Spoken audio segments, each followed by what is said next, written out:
A killer, a beast, a monster, a savage. These are some of the adjectives that come to mind when I talk of this thing. What am I talking about here? This thing, guys, is the Kawasaki Vulcan 2000 Classic LT. I'm, and I'm going to try to do a review on it. Stay tuned. We will break this review into a few parts. We'll talk about the specs, the models, who the bike is for, features, driving impressions, fuel economy, and such. On the specs, this is a very large bike. You can see it's a 2000 Classic LT, which means it has a 2053cc liquid cooled fuel injected 52-degree V-twin engine. The power specs is 116 bhp and 141 pound-feet of torque. Massive. And 361 kilos dry weight. So if you add your engine oil, fuel, and whatnots to it, it's well passing into the 400 kilo mark. The seat height is fairly low. It's around 27 inches, and it's a belt-driven bike. It's got 5 gears on it, and has a huge rear tire, which is 200 millimeters, and 150 in the front. So a huge bike. The wheelbase is again large, set to around 68.7 inches, and a monster fuel tank, 21 liters. This bike comes in two models or two varieties. One is the one with the honeybee headlights. It's more so like a muscle version of the bike, and this one is a Classic LT, which is the touring version of the bike. Comes with the saddlebags. Who is the bike for? It is not a bike for novice riders or beginners. It is very heavy, and when you upgrade to it, you may even feel it is intimidating. But people who want to do long distances and are experienced riders, this bike is just the one for them. Features: it has factory fitted saddlebags, click on clips on it, in addition to the straps that you can adjust. Fairly wide, as you can see in the bags, and I've used them for longer trips. But if you wanted to do a few days worth of trip, you're better off having a rear cargo attached to it. It has a full-size adjustable windshield. This one you'll have to use these screws here. It is not an electronic one. It has a heel toe shifter, so you can use your toes or your heel to gear up, gear down and stuff.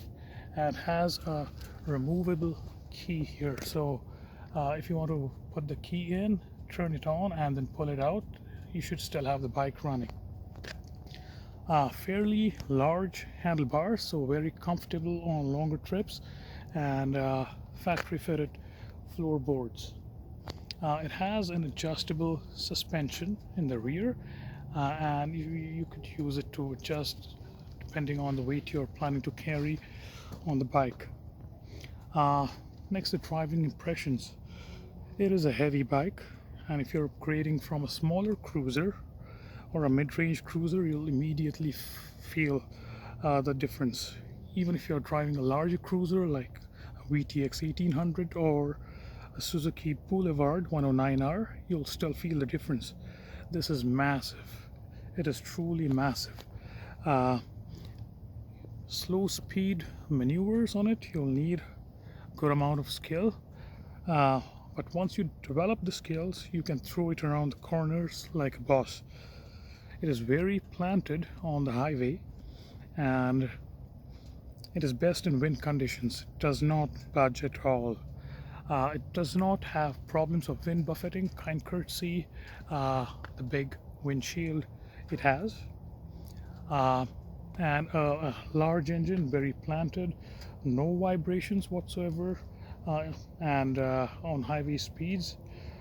So if you follow SRK cycles, Sean, as per him, I'm quoting him, 65 miles per hour at 2000 RPM and 75 miles per hour, 2500 RPM. So it's basically nothing. Seats are very comfortable, and I've done like 700 kilometers plus trip in a day, and no pain whatsoever. You can pull it in any gear, pillion or not. Like, torque delivery is instant. Even in fifth gear, while you're doing overdrive cruising, just can't pass without even gearing down. Very smooth shifting bike, no shaft lash, if you will, because some of the bikes I've driven in the past with the shaft have a shaft lash. Very dependable. For the fuel economy, I've been consistently getting over 19.2 kilometers to the liter overall, and at one point I've also got 20.2 kilometers per liter, and the lowest I've got is 18.9 kilometers per liter. And this bike goes fast, and still it gives you a good fuel economy. So you can do the math for the guys who are in the US to make it miles per gallon. I guess it's around 46, maybe 47 miles per gallon. So on a fuel tank of gas, you would get anywhere from 390 to 424 kilometers. It's got tall gears, and if you're even doing fourth gear speeds like 100, you shouldn't have a problem. Like, I usually shift into fifth at speeds above 100 kilometers. So people generally fit it with a fuel processor, and then they turn it into they fit aftermarket pipes on it. So mine doesn't have a fuel processor. It's just very powerful. I don't need it. I have these Cobra straight pipes, so it is very loud even at low revs. The reasons to buy this is it's got good braking, good fuel economy, comfort, power is good, styling is good as well. If you want to tame a beast on the road kind of thing, this is the bike for you. I've had the Honda Shadow before I upgraded to this, and this thing is like massive. You don't get tired on long distances, just planted and comfortable. Some of the quirks I'd like to mention on this is filling of airs in the tires. So it's a dual disc in the front, and you can see there is a little less room here. There's a knob there for filling up air, and it is fairly well concealed. So that is one quirk I particularly found for myself. It has got only one trip meter. Two would be better. The saddlebags are a little small for my taste, but I do manage with it. It has a tendency to eat up rear tires fairly quickly because of the large amount of torque it has. It just rips and rips. It's got it to be filled with premium fuel, so that's one additional cost. For its comparisons to the metric bikes metric bikes, VTX 1800 comes into mind, the Stratoliner from Yamaha, and the Suzuki 109R.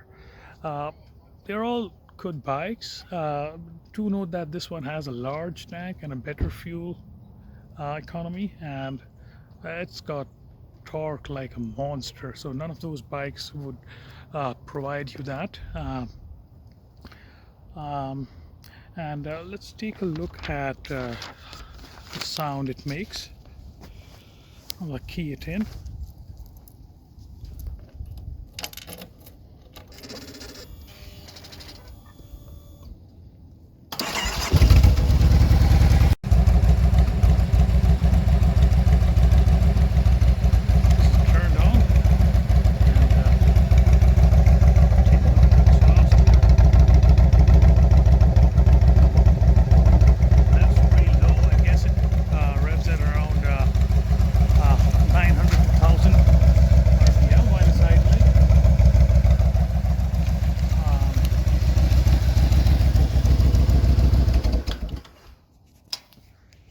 Overall judgment, I guess it's a very dependable, lovely bike, good looking too, low maintenance. The newer ones, they aren't as large as this, so I guess the Voyager and the Vaquero 1600 1700 cc, they're good bikes, don't take me wrong, but if you want insane power, if you want your eyeballs to fall out of the sockets kind of power, this is the bike to go. I love this. I'm gonna keep it for some time, probably a long time. This is gonna be my forever bike, I guess. Thanks for tuning in, guys, and hope you liked the video. Feel free to shoot your questions. Take care. Bye bye.